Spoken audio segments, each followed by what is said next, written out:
పుల్వామాపై మేమే దాడి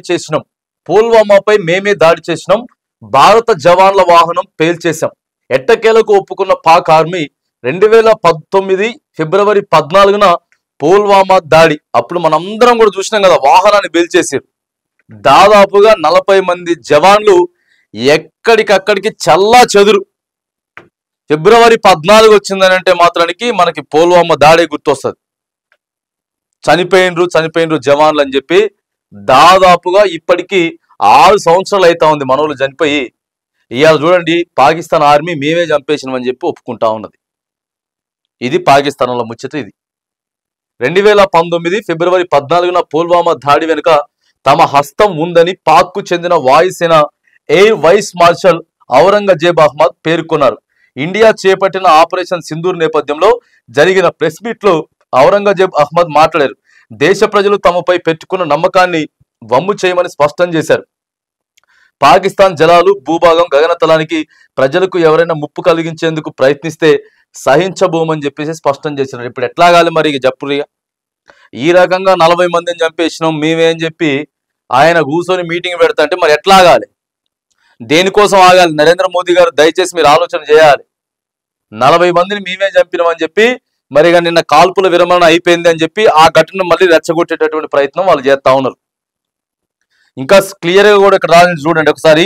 పాకిస్తాన్ జలాలు, భూభాగం, గగనతలానికి ప్రజలు ఎవరైనా ముప్పు కలిగించేందుకు ప్రయత్నిస్తే కూడా సహించబూరట. అంటే మరి మనం చేతులు కట్టుకొని కూర్చోవాలి లేంది, ఏసి పడేస్తారు అనుకున్నారు. ఈసారి ఎన్ని పోల్లు పెట్టినా సోషల్ మీడియాలో కాల్పుల విరమణ చేయడం కరెక్టా లేకపోతే పాకిస్తాన్ లేపేయడం కరెక్టా అంటే మొత్తం పాకిస్తాన్ లేపేయడమే కరెక్ట్ అని చెప్పి ప్రజలంతా కూడా అటువైపే ఓటు వేస్తా ఉన్నారు. అంటే ప్రజలు మద్దతు ఇస్తా ఉన్నారు. దేశ ప్రజలు మద్దతు ఇస్తున్నటువంటి సందర్భం మనం చూస్తున్నాం. అలాంటి చర్యలను ఎన్నటికీ ఉపేక్షించబోమని పేర్కొన్నారు. వాటిని ఎదుర్కొనేందుకు తాము రాజీ పడే ప్రసక్తే లేదని అన్నారు. ఈ విషయాన్ని వ్యూహాత్మకంగా పుల్వామా దాడితో ఇంతకు ముందే నిరూపించుకున్నామని తెలిపారు. ఈ ప్రెస్ కాన్ఫరెన్స్ లో ఔరంగజేబ్ అహ్మద్ తో పాటు lieutenant general Ahmed Sharif Chaudhry, navy అధికారి ప్రతినిధి కూడా దీంట్లో పాల్గొన్నారట. ఇక వాళ్ళందరి ముందే మేమే చేసినామని చెప్పి మరి ఆయన చెప్తున్నట్లు సోషల్ మీడియాలో అయితే వైరల్ అవుతా ఉంది. ఇక్కడ వార్త కూడా మనకు అదే కనపడుతుంది.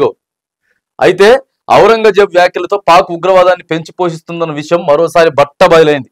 2019 ఫిబ్రవరి 14న పుల్వామాలో భారత జవాన్లు వెళ్తున్న వాహనాన్ని బాంబు పెట్టి పేల్చేశారు. ఈ ఘటనలో 40 మంది జవాన్లు ప్రాణాలు కోల్పోయారు. దీంతో దేశవ్యాప్తంగా ప్రజలు ఆగ్రహం వ్యక్తం చేశారు. ఆ తర్వాత 2019 ఫిబ్రవరి 26న భారత వైమానిక దళానికి చెందిన మిరాజ్ 2000 విమానం రాత్రి వేళ నియంత్రణ రేఖను దాటి పాకిస్తాన్ వైపున ఉన్న బాలాకోట్లోకి జైష్ అహ్మద్ శిక్షణ శిబిరాలపై సర్జికల్ స్ట్రైక్ చేసింది. పాక్ ఈశాన్య ప్రాంతమైన ఖైబర్ ఖండోజ్ తీవ్రాల అడ్డాను ధ్వంసం చేసింది. అప్పుడు కూడా మనోళ్ళు ఈ సర్జికల్ స్ట్రైక్ లో చాలా మంది ముష్కర్లు మృతి చెందినప్పటికీ పాకిస్తాన్ మిన్నకుండిపోయింది. మరుసటి రోజు ప్రతీకారం తీర్చుకునే ప్రయత్నం పాకిస్తాన్ చేసింది. పాకిస్తాన్ కు చెందిన F-16 యుద్ధ విమానాన్ని భారత వైమానిక దళానికి చెందిన MiG-21 కూల్చివేసింది.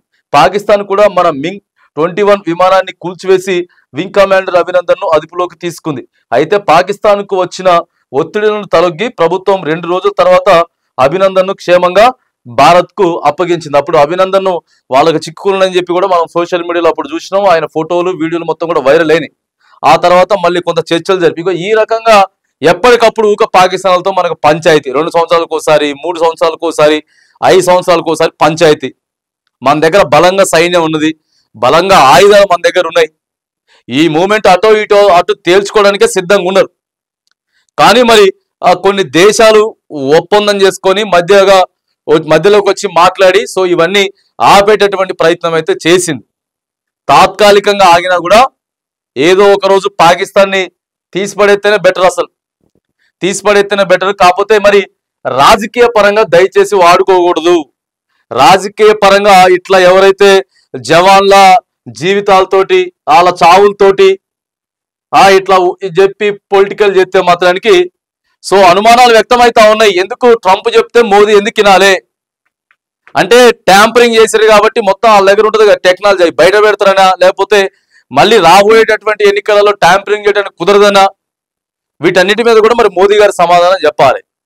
వచ్చే విమర్శల మీద కూడా మోదీ గారు అయితే సమాధానం చెప్పాలి. వీళ్ళు చూడండి చేసింది మేమే అని చెప్పి చెప్తా ఉన్నారు కాబట్టి అసలు తీసిపడేస్తేనే పాకిస్తాన్ని పూర్తిగా తీసిపడేస్తేనే బెటర్ అనేటటువంటి ఆప్షన్ మాత్రం ఎక్కువగా కనపడతా ఉంది 140 కోట్ల దేశ ప్రజలలో. సో ఇదే ఎక్కువగా కనిపిస్తున్నటువంటి సందర్భం ఉంది.